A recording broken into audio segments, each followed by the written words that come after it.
We are Rogue Media Sports. Is this house a good price compared to others in the area? Are prices going up or down? If I don't make an offer right this very moment, will I miss my chance? These are just some of the questions a home buyer might ask. And these are the sorts of questions an agent who is a Realtor can help answer. Because Realtors have the expertise, data, and access to specialty training to help you navigate the process of buying a home. They provide support, guidance, and have your back every step of the way. That's what Realtors do, because that's who we are. Realtors are members of the National Association of Realtors. Hey, it's Mark Goodman. And I'm Alan Light. On today's podcast, Record Store Day founder Carrie Colleton is joining us to discuss the April 20th RSD special releases. Plus, we'll talk live with our audience, the Sound Up Pod Squad, and find out who still listens to vinyl. And some updates from the Beatles universe. Oh, good. Sound Up with Mark Goodman and Alan Light, the only music podcast that matters. Get it on Pandora, Spotify, Apple Podcasts, or wherever you get your podcasts. And it is the Doomsday podcast. It is the Veterans Minicamp edition. Matt Mosley alongside Ed Werder. We have just come from Cowboys' third day of Veterans Minicamp, and Jason Garrett has sent the players off after a rousing, we couldn't hear it, Ed, but he looked like a kind of a rousing speech he gave them. He told them apparently, you guys be safe. You guys need to take care of your personal stuff out there and stay in great shape. I don't know if Landry used to say that to them back in the day. They used to not have really veteran mini camps, but he said, report in the best shape of your life.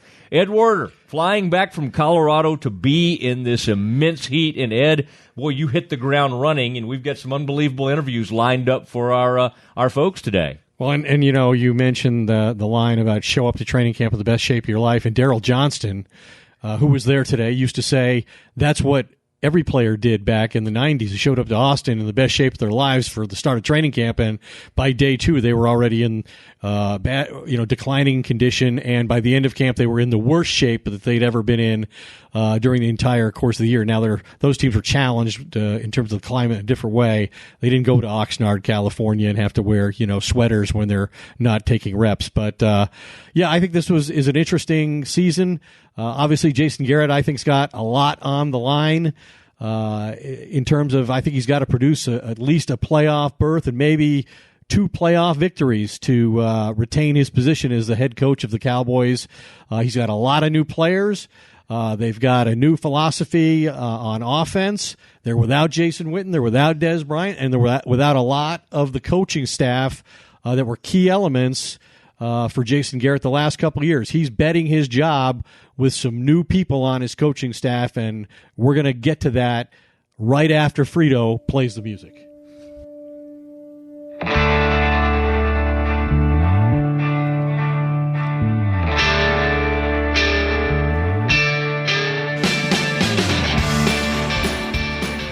And it is time to get ready for Ed's big interview. And Ed, I'm going to give you the opportunity, I should say, to introduce. I thought you did a great job securing an interview during a tense time when a coach was very upset at a player, and somehow you went in there, you calmed the situation down, and then you secured this guest. But first, Ed, we have a new sponsor at the Doomsday podcast.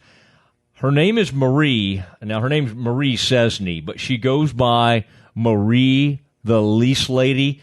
And here's how I decided to bring on sponsors.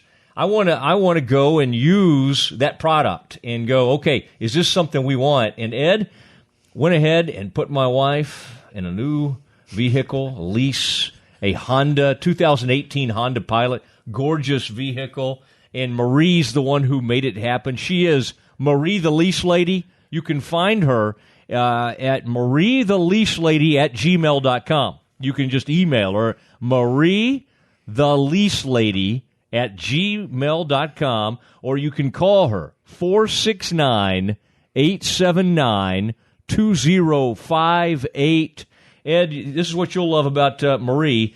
You get on the phone, you make things happen, and then you show up at a dealership, and it's like, okay, 5 minutes, the car, you're driving off in the car, and you save all sorts of money. She is Marie the Lease Lady. You can look her up also on Facebook. Find her that way. Ed, the next time you lease a vehicle, because sometimes you drive, you don't always fly to Colorado, I want you to use Marie's the Lease Lady. Welcome, Marie, to the Doomsday Podcast, Ed. Marie, welcome to the podcast, and I'm not sure I appreciate Matt Mosley's example of teamwork here. I don't think my wife is driving around in a new lease car like Matt's is, but I guess he's the founder, and so whatever he says goes for the moment. Jill can be in a lease before you know it, Ed. And I just want to tell you, I've driven to Colorado one time since we bought a home there, and that was in the U-Haul, and that was 80 damn miles an hour on 287, and that truck has never been the same since I turned it back in. If you would lease from Marie, you would have a vehicle that could handle that kind of trip. All right, Marie, the Lease Lady, my call will be coming. Make sure you take it. Matt just gave out your cell phone number to the world. With her permission, I might add. Marie, the Lease Lady, at gmail.com. Welcome aboard, Marie. So glad to have you. And Ed, go ahead and introduce our first guest of the day. This is our special edition Cowboys Veterans Minicamp edition. Ed, who did you secure today, and why was this man so angry? Well, first of all, let's apply a little context. Kris Richard was the former defensive backs coach and defensive coordinator. I got your context. For the Seattle Seahawks, who in recent years have been to 2 Super Bowls, winning one of them. They've had obviously one of the great defenses in the history of the game. They've led the NFL in allowing the fewest points 4 times in 5 years. And it's a defense that was really built in a different way than the traditional NFL defense. And by that I mean the strength of the defense was in the back end, in the secondary, and that's what Kris Richard is coaching for Jason Garrett in a very pivotal year for him. As I mentioned, they lost Matt Eberflus, who was doing an awful lot of game planning and play calling on defense. As Rod Marinelli's top assistant, he moved on to the Indianapolis Colts. So now Kris Richard is going to handle a lot of those same responsibilities. And, you talk about this defense. Well, in a passing league, the Cowboys allowed more touchdown passes than all but 4 other defenses last year. And their 27 interceptions over the past 3 years combined is fewer than every other team in the NFL except for the Chicago Bears. So those 2 things have got to change under Richard, who believes that he's inherited an awful lot of good young talent. I had him break down the key players in the secondary. We talked about the issue at safety. We talked about his interest in acquiring Earl Thomas. And then, very late in the conversation, you joined in, and here is all of it. So, Kris, wondering what your experience in Seattle, which has been one of the dominant defensive teams in football in recent years, and built uniquely because really built from the back forward. What did that experience do for you, and what have you brought here and installed as a result? Well, it was just a humbling experience. Obviously, again, just being a part of something and building it from the ground up is always a task at hand. And it was just an honor and privilege to have been a part of that group and a part of the building process. And what we're looking to bring here is really the attention to detail and a standard of excellence.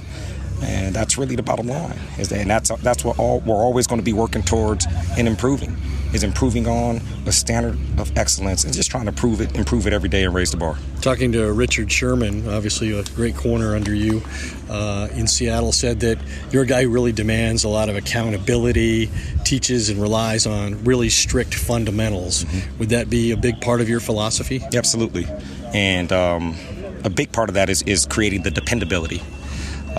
Yes, we demand the accountability, absolutely, but that comes with creating the dependability. And when we're not doing right, then we have answers for it, and we have to answer for it because we're all counting on one another to do things correctly. And then that's when we give ourselves the best chance to be successful. You've moved one of the former first-round picks, Byron Jones, from safety to corner. What impression has he made on you at that position? Yeah, he's done a really good job. I'll say the first impression that I've had of him is what an awesome guy. He's humble, he's hardworking, He's focused. He's got the attention to detail, and he really cares about this football team. And he's a leader on this football team, and that's all the difference in the world. And they say he's a guy again who's played safety. He's had corner before in his past. He was a starter for us last year, and then for us to move his position, he's been positive and upbeat and embraced it right from the beginning, and that's all you can ask for from a guy. What are your expectations for him at the new position? What opportunities do you think he'll have as a player there that he didn't get as a safety? Yeah, I think he's going to have a great opportunity to show his ability and what he's capable of. He's got great length, he's fast, he's intelligent, and he's strong, and he'll be strong at the point of attack. So we're going to just look to continuously grow him in the technique and finishing on the football. Another high pick from last year who missed a lot of this time of the year and a lot of training camp and suffered the consequences early on, but showed great potential is Chidobe Awuzie. Yeah. When you looked at the tape of him last year, what did you see and what are you seeing now as far as comparing those two guys? Yeah, a big, powerful guy who's got quickness, he's got suddenness, he's got great anticipation, and he's got a really good head for the game. I say these are guys that fit the quote-unquote profile, what we've been accustomed to. Guys that Long, we need physical. to go out. Yeah, guys are going to go out there and be effective at the line of scrimmage and just challenge people down after down.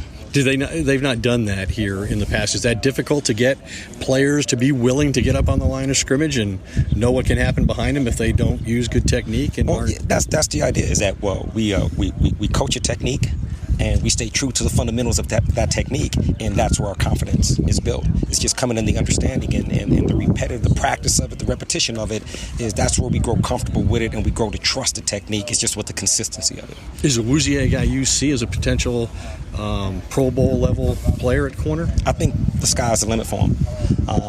Obviously, again, a lot of that stuff, it isn't up to us, and naturally, our attention in general doesn't go there. We just want to be as good as we can be. And if everyone else wants to think us that and give us that accolades, that's cool. If they don't, it doesn't make a difference either. Either way it goes, it's not going to make a difference. We just want to be locked in, focus every day, just be our best.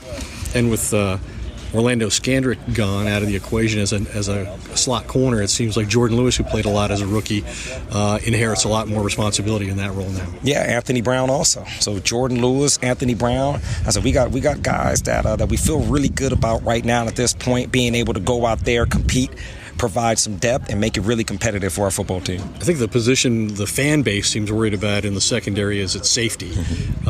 What concerns, if any, do you have in that? Among those 3 or 4 players? Kayvon Frazier, yes. and Heath, and some of those. And Woods, yeah, sure, certainly. Woods. Yeah, I'm confident. I feel really good at this point in time, and it's because the level of character of our guys, we're going to get better. That's the deal, because our guys, again, we're young, we're focused. I think the hunger's there. I love the look in the eyes. I love how everybody's getting buying in, focused, and again, paying attention to the detail.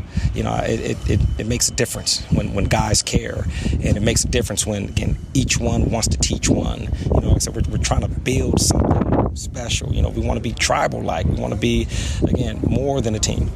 A team within a team. Yes, sir. What about Earl Thomas as a guy who's obviously talked about that you've coached? Did you have an opinion that was solicited by the organization about whether that was a worthwhile, player to go try and get? You know, I love him to death, and like I said, we've been together from day one, and I mean, he's not a part of our team, so it's hard to say anything about him, and even at this point right now, and I want him to be happy. It's really the bottom line. The Cowboys, I know from talking to them, think he's still a great player on any team, even at 29, and despite some of the physical problems that he's had, and a guy who could add a lot of leadership, to in the right situation as well. Is that the experience you had with him? I do agree. Absolutely. I do agree. I know he still certainly does have a lot left in the tank. How will Richard Sherman do in San Francisco, given the rivalry that those two had over time? Yeah, no, he's Sherm's a stud. Like I said, if anybody's going to be able to bounce back, he will. And like I say, he's another one. Like I said, we've grown really close over the years, and certainly just wish the best for him also. So I'm looking forward to seeing him back out there, regardless of what color uniform or jersey it is. It's just the people. People are special. You know who he's very close to? I'm sorry, Ed and I are together. Not in a weird way, but not in a philosophical way. And certainly not in a physical way. I got that. He's close to Richard Sherman as well. I already mentioned Richard. Okay, they do have. So ask a question if you got one. I just wanted to add some of these things, some of these offsides. So, y'all were the Legion of Boom. There, have we got any good nicknames yet? Are we thinking of anything yet for this defensive backfield? Not thinking of anything yet. You got to want me to submit some things. Are you open to suggestions? We have to earn the right. Okay. And at the end of the day, we won't name it. Do you have pretty good speed in this secondary? Would you say? Yes, Legion of Zoom. I thought he was talking about you because you're wearing cleats. Yeah. I lost a step here and there. But that's clever. What is the watching you? You were extremely. I was out here. Ed was vacationing in Colorado. I was out here the first day. You are very demonstrative, even whether it's stretching, getting involved with the guys. How important is that? I'm sure it's something you did in Seattle, but just to kind of be out there almost doing it with the guys. Yeah. Is that a big part of what you try to bring? Yeah, it is. We're all in it together, and that's the deal. And really, when we're out here, it's why not do it with joy? Or, I mean, like, this is what we love to do. If this is what we say we love to do, then we should bring love when we do it. And that's really what it is, so the level of energy and things of that nature, it just comes natural. This is what I love to do. So why wouldn't I come out here and just let it show, and express it and show it and just have a great time doing it? Like, the game is tough enough as is.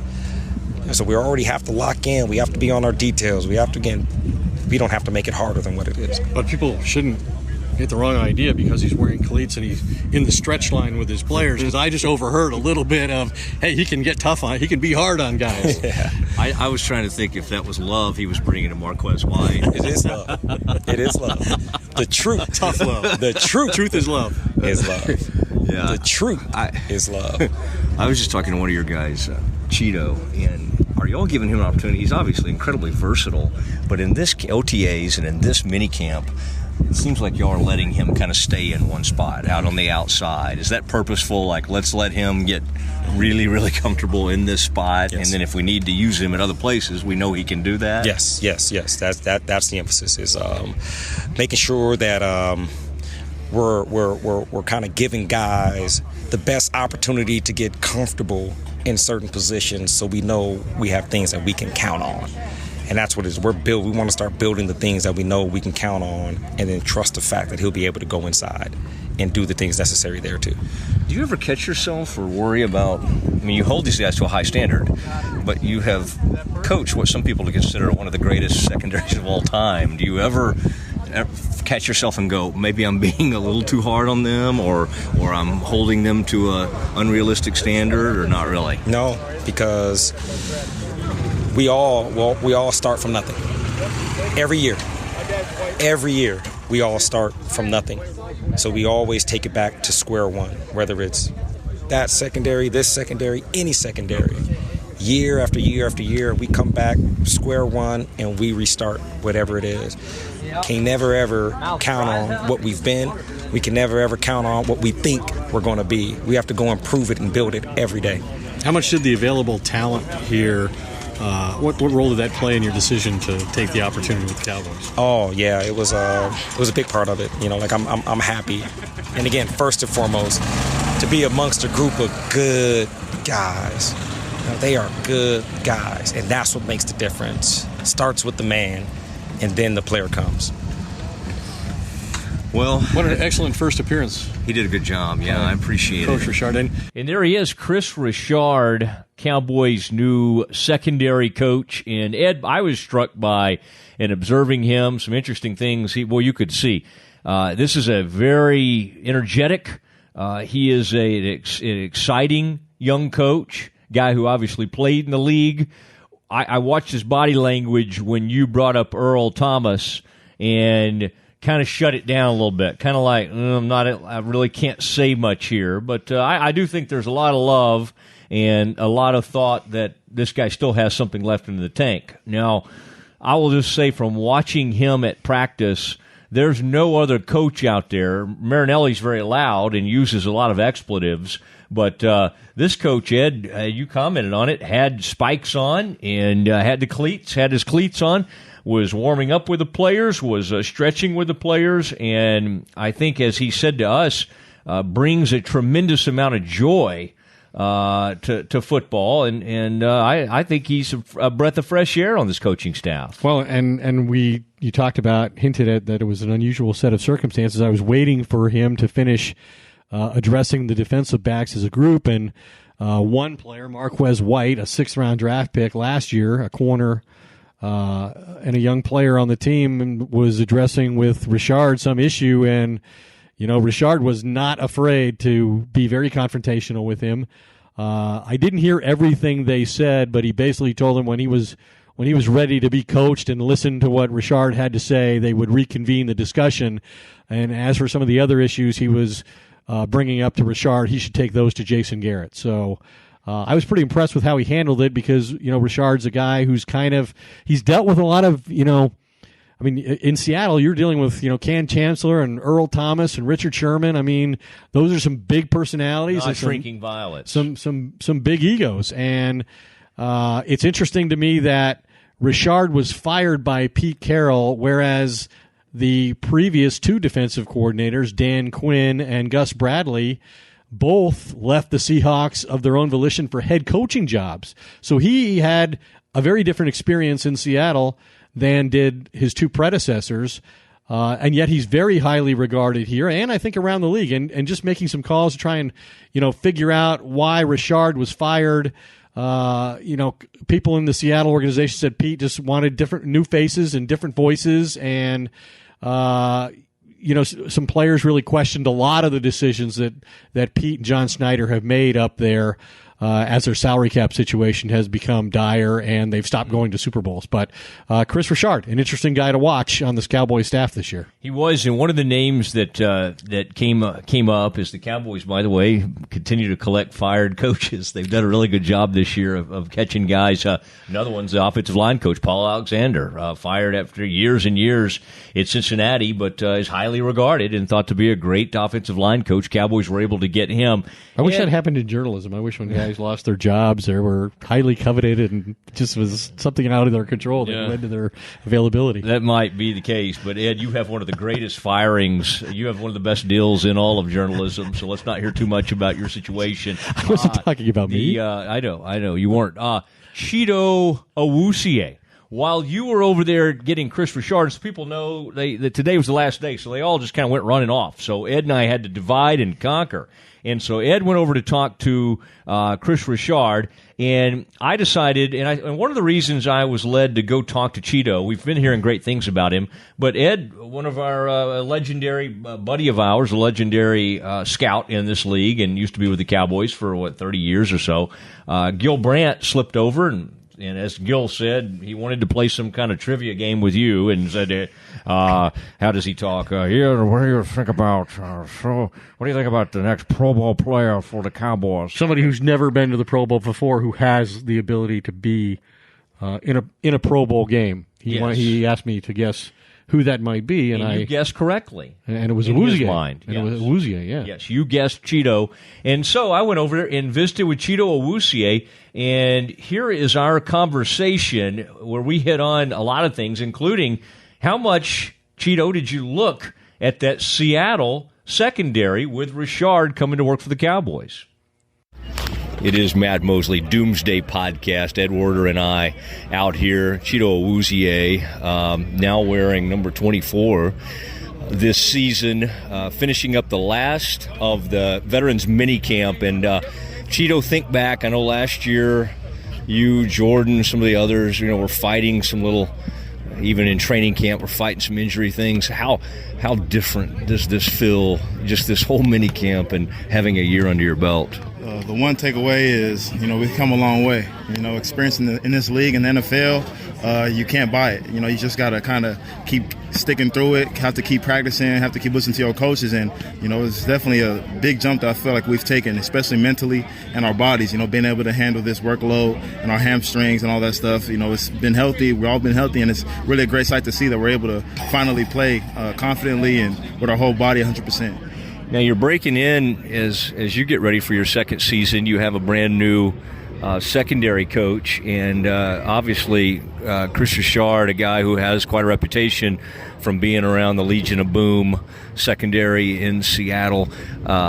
What's that been like, adjusting to a new guy, and what has he brought to the unit? It's been the best thing, for us as a young secondary, someone who's played the position, someone who's coached at the position at a high level.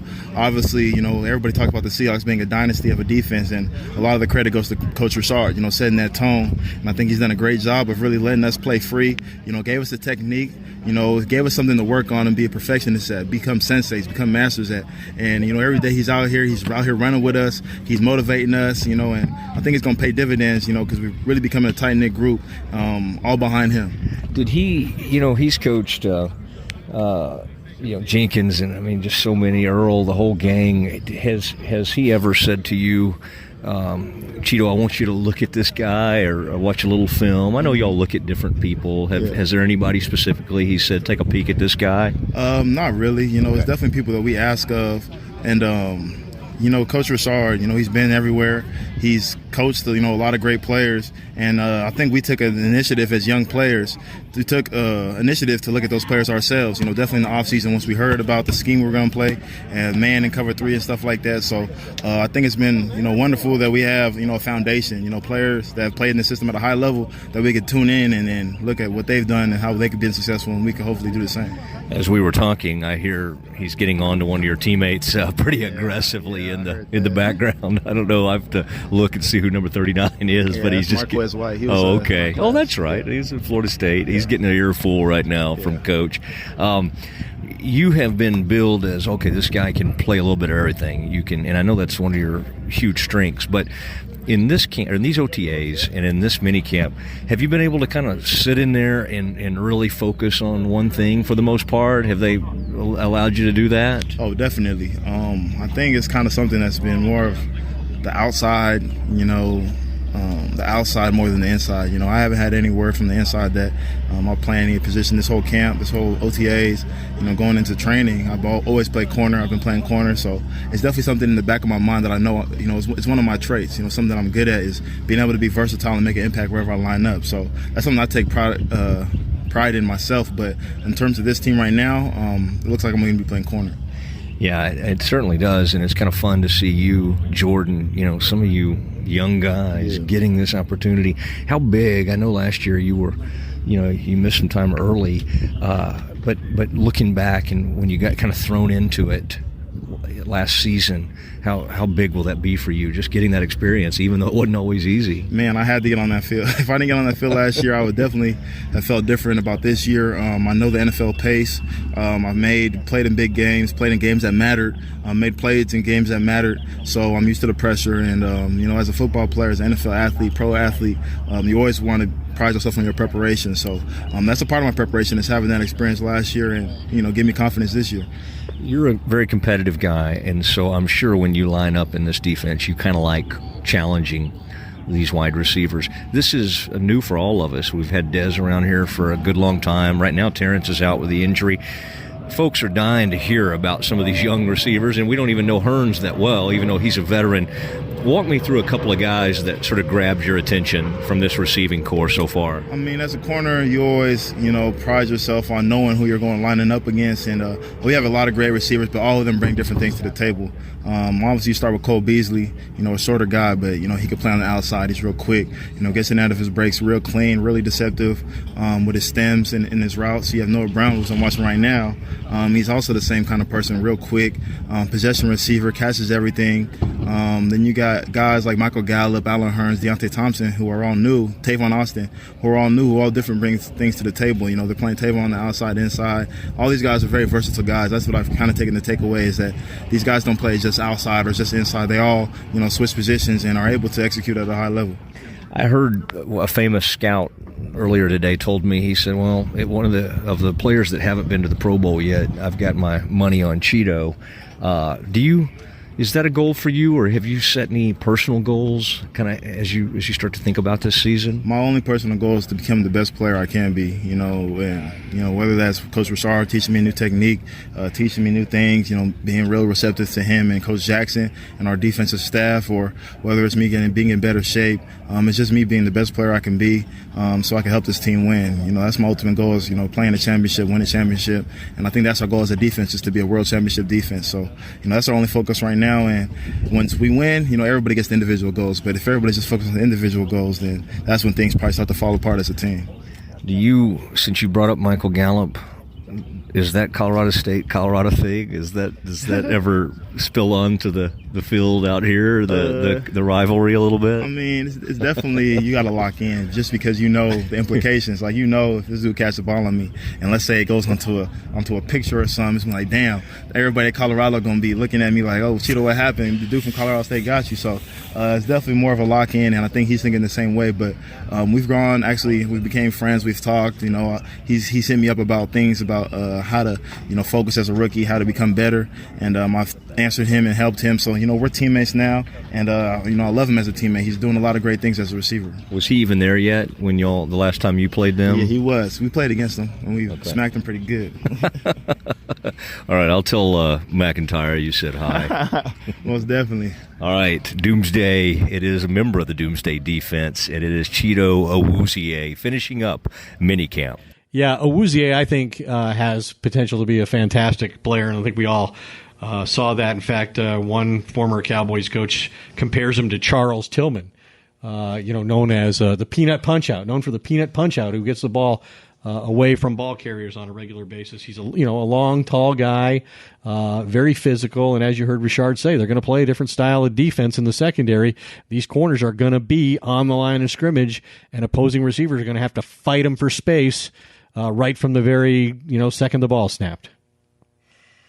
Yeah, it is. I thought that was a great comparison. That's good stuff, Ed. Whoever told you that, because that is one of the better defensive backs to play in the NFL in the last decade. And you call him punch out peanut or whatever. And people that are wondering what that means exactly, he stripped a ton of footballs and was able to, and was maybe one of the best at that in the entire league, if not the best. And so the Cowboys' desperate need for creating turnovers, and quite honestly, Rod Marinelli, who is a legend as a coach and certainly made his bones under Monty Kiffin at Tampa Bay, then went to Chicago and did some really good things. For whatever reason, he hasn't been able to translate some of that success into the Cowboys' defense being ball hawking, not on a turnover happy. Basis. No. Yeah. And say that one more time, that stat about in the past 3 seasons, how many interceptions does this crew have? They've got 27 interceptions the last 3 years. Only the Bears have fewer in that space of time. That is a remarkable thing. Now, Ed, on the first day of minicamp, I had the opportunity after he had a big group around him. Those first 2 interviews you heard today, exclusive, Doomsday exclusives. This one was sort of a semi-exclusive. I kind of waited till things started to thin out with Rod, and then in the end, I made the interview my own, and I kind of shooed some people away, like y'all asthma fields over there. Okay, and so there's some interesting things that come up with Rod. I thought the most interesting, he talked about David Irving. He talked about DeMarcus Lawrence, 2 guys that they both need big seasons from. Lawrence coming off an all-pro type season, and then David Irving coming off some personal issues. He's back out there during this minicamp, and he's been doing some stuff on the side, and he's really... What he's mostly been doing on the side is a lot of heavy breathing and like me, trying to find areas of shade where he can recover physically from running across the field. He was not in shape for this minicamp. Well, and I believe he said that he played last year at 312, and now he's down to 303, and he wants to get to 280. It's hard to imagine he's going to lose 30 pounds in the next 5 weeks. Yeah, I'd love to do it if I could figure out how to do it. I mean, 30 pounds, that doesn't sound safe, though. I mean, the only way you do that is through just staying out in the heat, and you can, like, in one of those practices, these players sometimes can lose 5 to 10 pounds. Nate Newton used to lose about 3 times that in a single practice at St. Ed's University in Austin. But I don't know. I don't really know why they would want him to be 280. He seemed very effective at the weight he played last year. when he played. But he's a guy that obviously they don't believe that they can completely count on yet, or they would have tendered him at a much higher offer, and there would have been a lot more interest around the league in signing him. He's been dealing with what he calls personal problems. He now says those are all behind him. They seem to be related to a relationship with a woman with whom he has a child. So hopefully it all comes together for him, and he can be one of the dominant young inside pass rushers in the game. They call him Dino, short for dinosaur. There aren't any dinosaurs around anymore, and this one's not been as available and as seen as frequently as they'd like either. He's just a fossil now. He's on the point of extinction, it seems. Now, here is Rod Marinelli, and I want you to listen for a lot of this, but the main thing, Ed, that I got excited about, this is a guy who's been on with us a couple times and a big fan of the Doomsday podcast, some rare and interesting news that Rod shares his opinion on Jalen Smith. Is that his name? That is his name. Okay. And I saw him run inside today, and he's running remarkably well. Okay. Here's Rod. If you play good, you don't have to worry about anything. You don't coach better in contract years? It doesn't matter. You just got to go. You do everything the right way. How much of a challenge are the young guys back there? I know the cornerbacks and so forth have had a year under your belt now, but there's a lot of young youth back there. How much of a challenge is that for you? You're talking about the back row? Yeah. Oh, yeah. The thing, they got a lot of experience last year. They played a lot. And we were hoping to even play more. A lot of them had hamstring injuries and some of those things. But so we got to see, especially the last 6 games or so, they were in there all. But those young guys all played and played pretty well. And I think they're taking another step right now. And I think Kris he's bringing everything out of them. Is that, I know you've been asked about this, but a guy that's coached what's considered one of the great defensive backfields maybe in the past 20 years in the NFL, is that just can't help but rub off on some of these young guys? Oh, no question. And his resume obviously is outstanding when he walks into the building. But it's the other thing. Once you meet him, you watch him coach, you watch him teach, how he relates to people, his energy on the field. Now you can see why the resume was like that. Do you think back to where Chido, Jordan, some of these young guys were this time last year? Is it just a huge noticeable, just as far as comfort level? I mean, even we're just watching them a little in 7-on-7 and stuff, but they seem to, confidence-wise. Yeah, I think he's done. I believe where it hurt us a little bit was we lost most of them in training camp. And they didn't have none of them had training camp. And so we went into the season and we got them back, one earlier and then one really late. But so where they're at right now is good. It's a good start for them. Byron switched the corner. How is that? I think it's going to be really so good. I really do. Because he is long and he is fast. He can jump. He can do those things. He's got one thing to learn that technique, and he is so conscientious. You know that. I mean, he's really a conscientious guy. And he's one of our leaders. I think it's going to be good. How do you balance when you have a guy, he's got banged up a little bit right now with your first-round pick, is that, I mean, there's got to be part of him that's like, goodness, I need to be out there. I need to be out doing this. But then at the same time, you can't do the wrong thing and make him play through it. How do you get the most out of him in that situation, which has to be frustrating for him? I think it's your walkthroughs are everything. You have to walk through. You make your walkthroughs game-like calls. It's all the calls, setting the defenses, knowing your gap responsibilities. And we do it as best we can. Now, the speed and the drill work, you can't get it. He's got to see it and do it, and he's very conscientious. But it's part of the game of football. And I know you've been asked about this a million times, but since he's such a big part of, you need Jalen Smith to be a big part of this thing, like he was coming on last year. Have you seen even this offseason more strides for him? I mean, I know it's big for him to not be playing with a brace. We talked about, I mean, what are you seeing? I see the first thing that kind of jumps out at me is how fast he looks. Last year he was fast, straight line. His movement in all direction, all his cuts and breaks to the ball, it just looks different. And it's been better and better on his leg, and no brace and all those things. But the cutting, he looks like when he came out of college a little bit. I hate to say that. Wait and see, but he's moving. He jumps out. You guys can see it from the side. You can feel it, right? And we feel the same thing. Pretty inspiring guy. Oh, yeah. To come back like he's done and never pout. Ever. He's just upbeat every day. He goes in that weight room last year, just upbeat. And that's part of the healing process, I think, your mental outlook. One more thing on DeMarcus. Yeah. How challenging is it when you draw more attention as a pass rusher like he did second half of the season? And did you see his motor drop at all in that situation? His motor never dropped. He was hungry, man. I mean, and you take it as a compliment. That should be the ultimate compliment. And then he's got to look over and say, okay, I'm getting doubled, I'm getting slid to. You have to win. Now you got to win. And that's what the good defenses do. You know, I can remember guys going, they knew they're going to get double, triple teamed. So I'll take it. But I ain't going to be happy unless we're winning over there. You got to win the game. Is that pretty, speaking of guys that can benefit from all the attention he gets, you got Irving, shows back up today. That's been a story. Is that really encouraging for you to see after whatever he's going through? I just love seeing it. You know, I have to be honest. I just love seeing the big dinosaur running around here. But and he's he's talented. And just right now let's go straight ahead. Let's just keep moving forward. Because I mean, this guy is a guy. Obviously, when he's right, can make a huge impact for you. He's proven that. He's proven it. So it's not like we're saying he's got the potential to do that. He's done that. So now we just got to just stay on track and just keep working with him and believe in him. There he is, Rod Marinelli, Cowboys defensive coordinator. Love the intensity in that man. And Rod will go, and I don't know what in the world Rod would do during his downtime.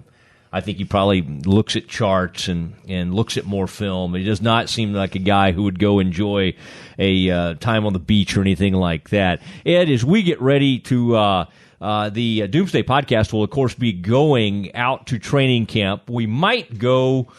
We're thinking about maybe going after that first game. We can go out there, spend about 3 or 4 days, and really see how the team looks after they've got one preseason game under the belt. That would be right around August 11th through 14th. That allows us to get out of the Texas heat and really enjoy ourselves out there, and hope you'll bring you some great information. Biggest question marks for me, Ed, I'll give mine, then I want you to give yours. I'll just say the receiving core, while interesting, and I'm fascinated with Tavon Austin, and he's a guy that in these what you would call underwear Olympic type events where you go out and you really can't tell much because they're not wearing true pads. They got shells on, they got some shorts on out there, so it's hard to tell much. There's really anything. No contact. But you can always sort of tell guys, okay, what's the speed like? What's this receiver look like? What does these guys look like in coverage? Those are really about the only things you can see. And Tavon Austin looks about like you'd expect. He's insanely quick, and he gets in and out of breaks. And, he'll be a big story going into the season. What can they get out of Tavon Austin? So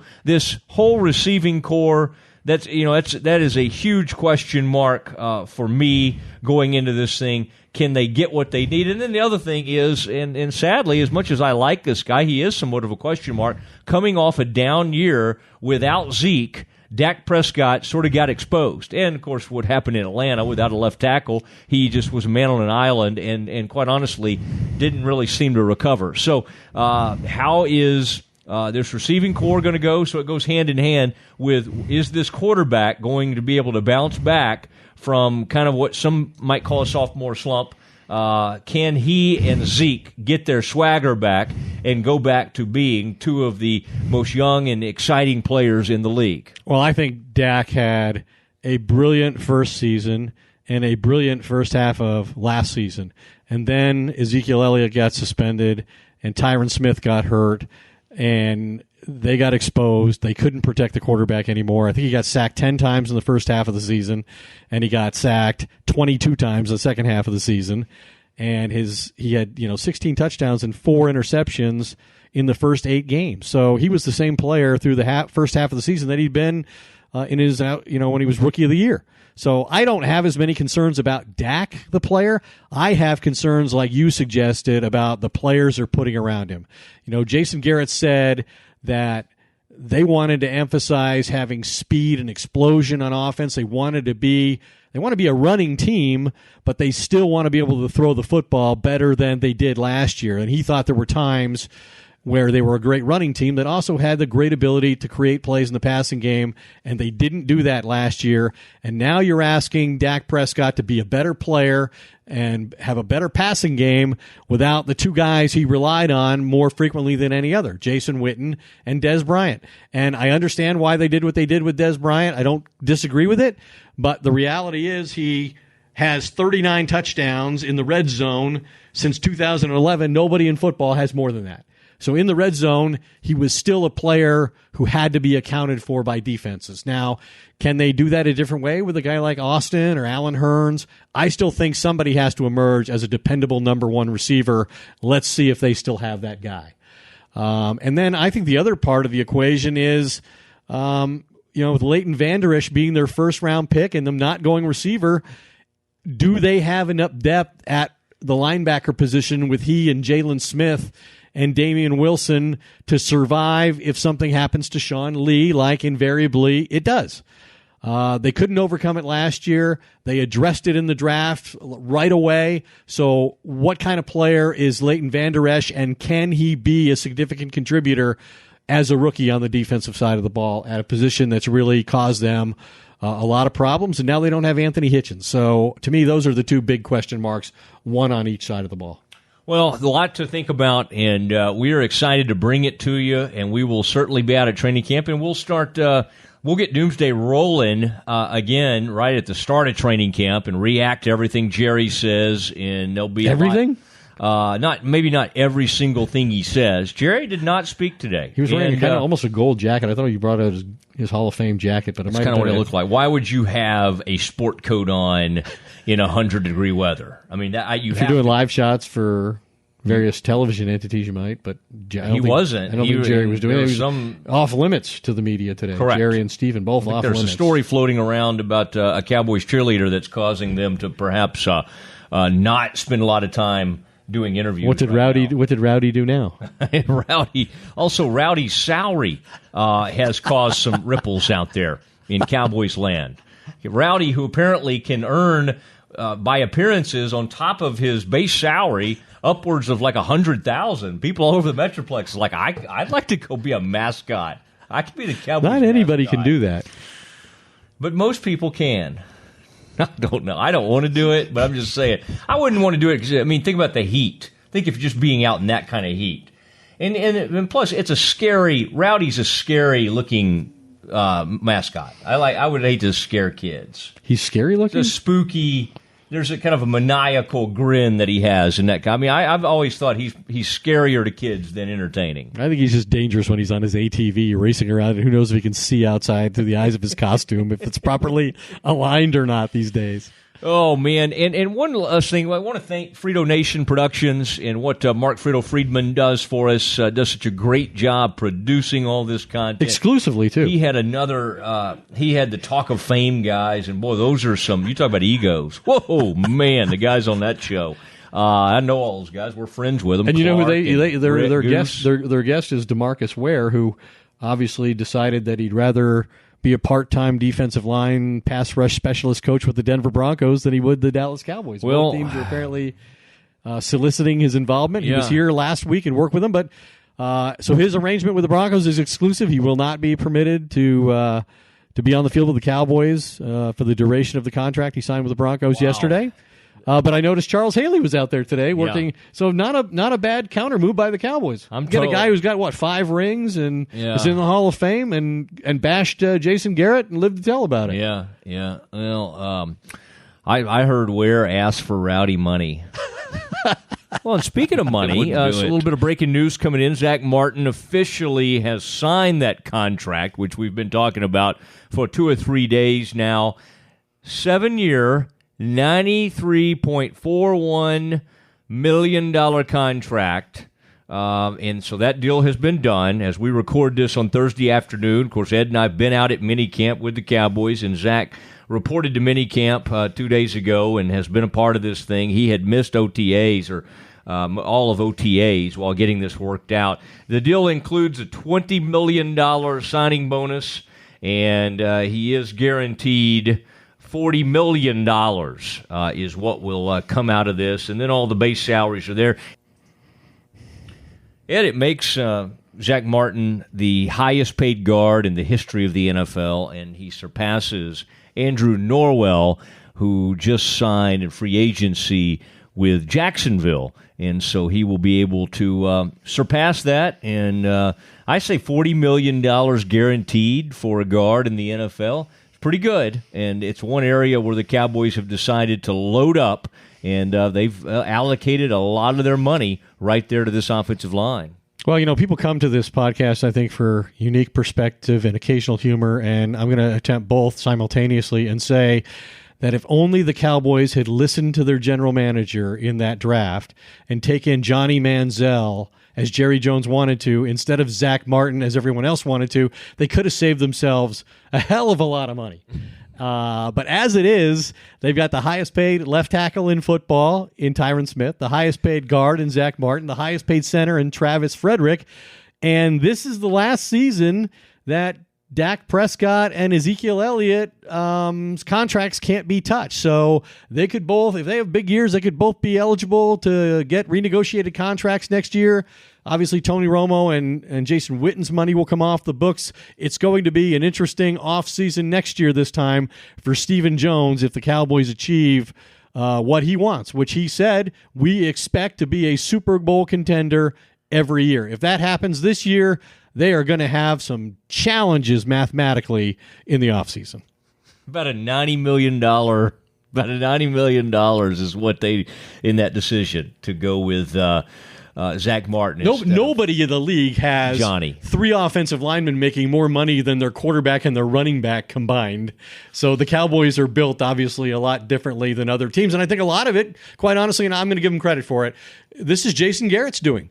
Jason Garrett's the one, when he was hired, wanted to emphasize building a strong offensive line, and this is where they've gotten to, historic proportions in doing so. Yep. And his successor will be able to benefit, hopefully, from it. And you know where some of that $40 million guaranteed can go. Okay. No, you just want to walk over that joke. Where could it go, Ed? I'm trying to help you with the segue to our new team members. Oh, yes, exactly. And that I will talk to Zach about Hodges Capital.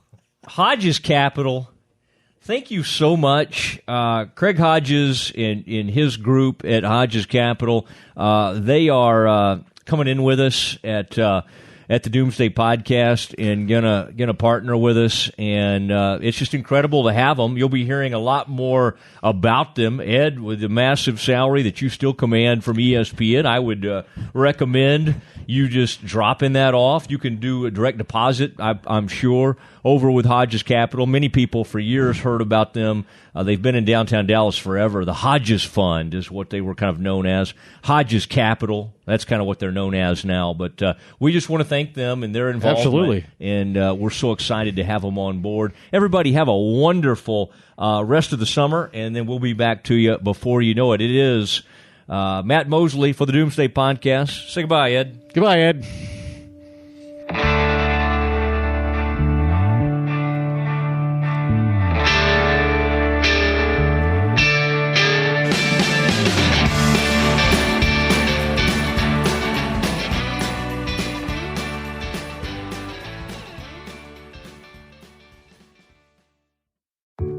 There are any number of reasons you might consider selling your home.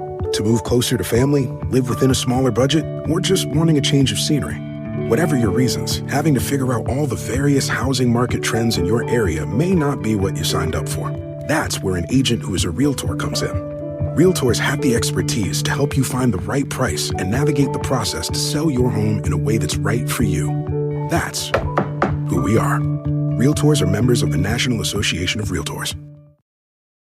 Hey, it's Mark Goodman. And I'm Alan Light. On today's podcast, Record Store Day founder Carrie Colleton is joining us to discuss the April 20th RSD special releases. Plus, we'll talk live with our audience, the Sound Up Pod Squad, and find out who still listens to vinyl. And some updates from the Beatles universe. Oh, good. Sound Up with Mark Goodman and Alan Light, the only music podcast that matters.